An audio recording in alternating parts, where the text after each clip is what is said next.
गुजरात के चुनावी माहौल में सोमनाथ की धरती से तिलक त्रिपुंड के साथ मोदी की शिव साधना, चांदी के घड़े से किया रुद्राभिषेक, शिव भक्ति से जीत का कनेक्शन। देखिए सिर्फ धर्म ज्ञान पर।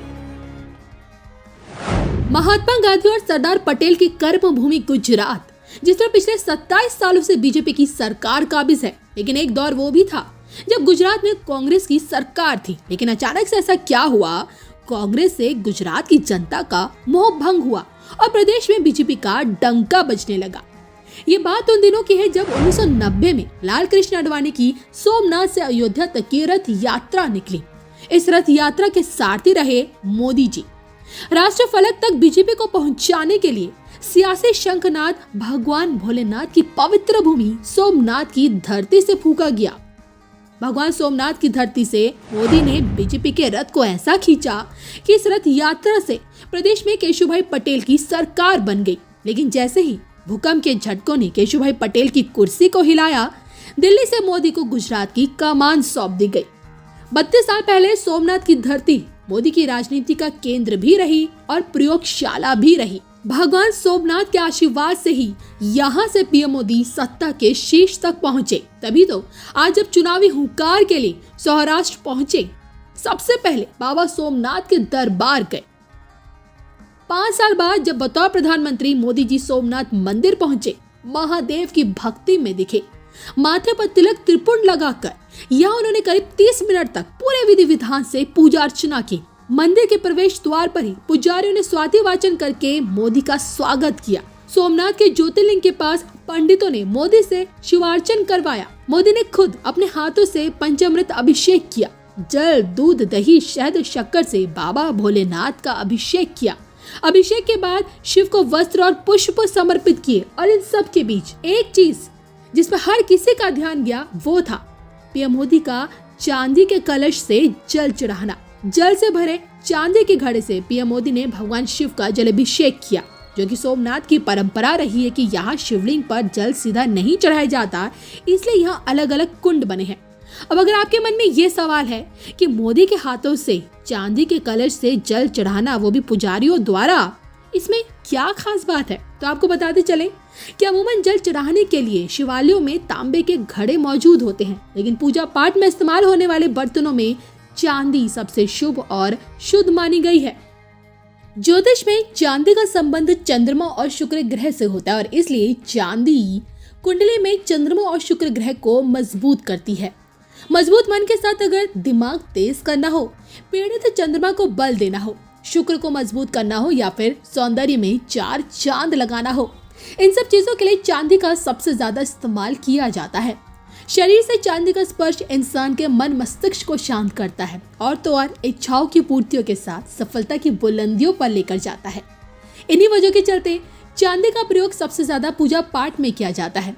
अब तो आप समझ चुके होंगे भगवान शिव के जलाभिषेक के लिए पूजा के दौरान पुजारियों ने पीएम मोदी को चांदी का ही कलश क्यों थमाया। दुनिया जानती है कि पीएम मोदी कितने बड़े शिव भक्त हैं और सोमनाथ मंदिर से तो उनका हमेशा से एक गहरा लगाव रहा है। दोनों के बीच का रिश्ता कितना अटूट और अद्भुत है। मोदी का सोमनाथ कनेक्शन क्या कहता है, आइए आपको बताते हैं। सोमनाथ की धरती सौराष्ट्र से मोदी की राजनीतिक पारी शुरू हुई और अब अगर आगे जनता मौका देती है तो गुजरात की एक नई पारी खेलने के लिए मोदी पहले से ही सोमनाथ का आशीर्वाद ले चुके हैं। लेकिन क्या आप जानते हैं, पीएम मोदी सोमनाथ ट्रस्ट के अध्यक्ष भी हैं। सोमनाथ मंदिर का प्रबंधन संभालने वाले न्यास के अध्यक्ष भी हैं।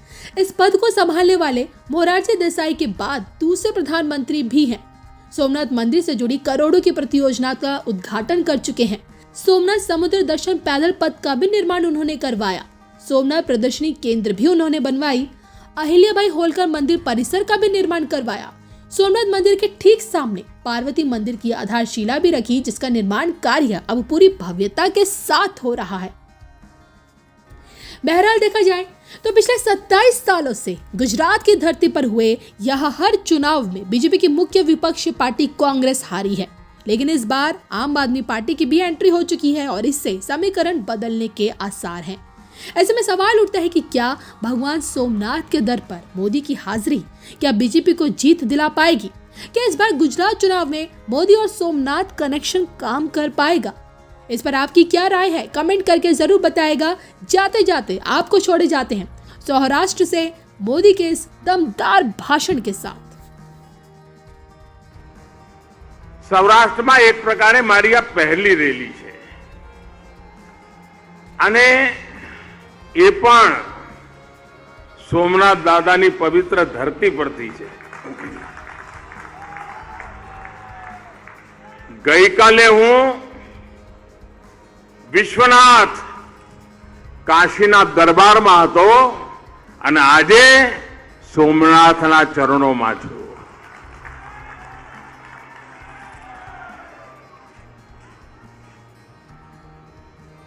અને સોમનાથ દાદાના આશીર્વાદ હોય અને એની જોડે હવે જ્યારે જનતા જનાર્દનના આશીર્વાદ જોડાઈ જાય અને એટલે આ વખતનો આપણો લક્ષ્યાંક બહુ જુદો છે ભાઈ, પૂરો કરજો ને। અહીંની તો ચારે ચાર, પણ આ વખતે નવા રેકોર્ડ તોડવા છે અને મારે આ ચૂંટણીમાં હું તમારી પાસે એના માટે જ આવ્યો છું। પહેલો રેકોર્ડ તોડવો છે પોલિંગ બૂથમાં જે મતદાન થાય। અત્યાર સુધીમાં 600 વોટ પડ્યા હોય, 700 પડ્યા હોય, 800 પડ્યા હોય। આ વખતે પોલિંગ બૂથમાં જૂના બધા રેકોર્ડ તોડીને વધુમાં વધુ મતદાન કરાવી શકીએ આપણે। મતદાનમાં જવાબદારી લો છો ભાઈઓ, તો મારું આયુ લેખે લાગે, કારણ ચૂંટણી એ લોકશાહીનો ઉત્સવ છે। મતદાન તો કરવું જ જોઈએ। બધા જ કઈ કમળના બટન દબાવે એવું આપણે નથી કહેતા, પરંતુ મતદાન બહુ આવશ્યક હોય છે। લોકતંત્રના આ ઉત્સવને એક નાગરિકે ઉજવવો રહ્યો અને એટલા માટે મારી આપ સૌને આગ્રહ છે। બીજી વાત ભાજપની, કારણ કે લોકશાહીની રક્ષણની જવાબદારી પણ આપણે જ નિભાવવાની છે ભાઈ।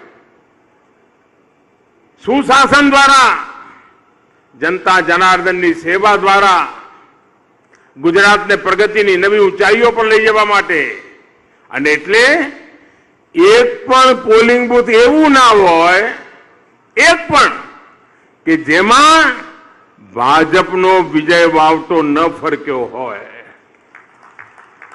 भाजपने जीताडजो भाईओ, 100% जीताडजो, पण पोलिंग बूथमां जीतवुं जो मारे। તમે પોલિંગ બૂથમાં જીતાડ્યો ને એટલે આ ચારે ચાર ભાઈઓ અમારા ગાંધીનગર પહોંચ્યા જ છે, સમજી જાજો। ઘણીવાર શું થાય, આપણે આ વિધાનસભા જીતીશું કર્યા કરીએ, પણ પોલિંગ બૂથ જીતવાની જવાબદારી કોની નક્કી ના કરીએ। તો મારો તો આગ્રહ છે કે આ વખતે આપણે પોલિંગ બૂથ બધા જીતવા છે।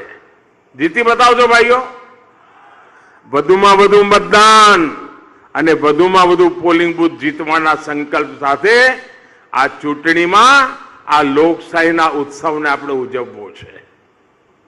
અને બીજી એક મારી ઈચ્છા છે જે તમારે પૂરી કરવાની છે।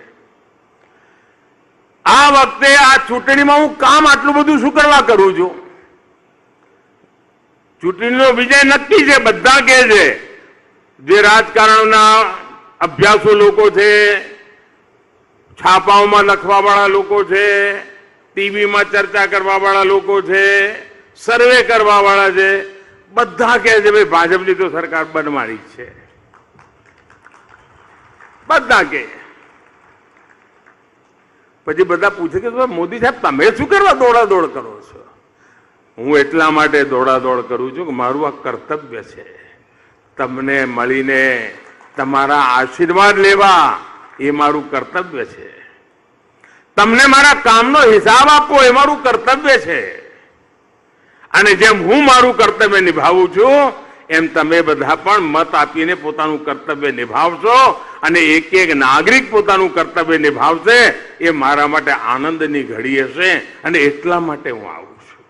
અને બીજી મારી ઈચ્છા છે કે આ વખતે નરેન્દ્રના જેટલા રેકોર્ડ છે ને એ બધા રેકોર્ડ ભૂપેન્દ્ર તોડે અને ભૂપેન્દ્ર રેકોર્ડ તોડે એના માટે નરેન્દ્ર કામ કરે. આપણે બધા રેકોર્ડ તોડવા છે, જૂના બધા રેકોર્ડ તોડવા છે ભાઈઓ.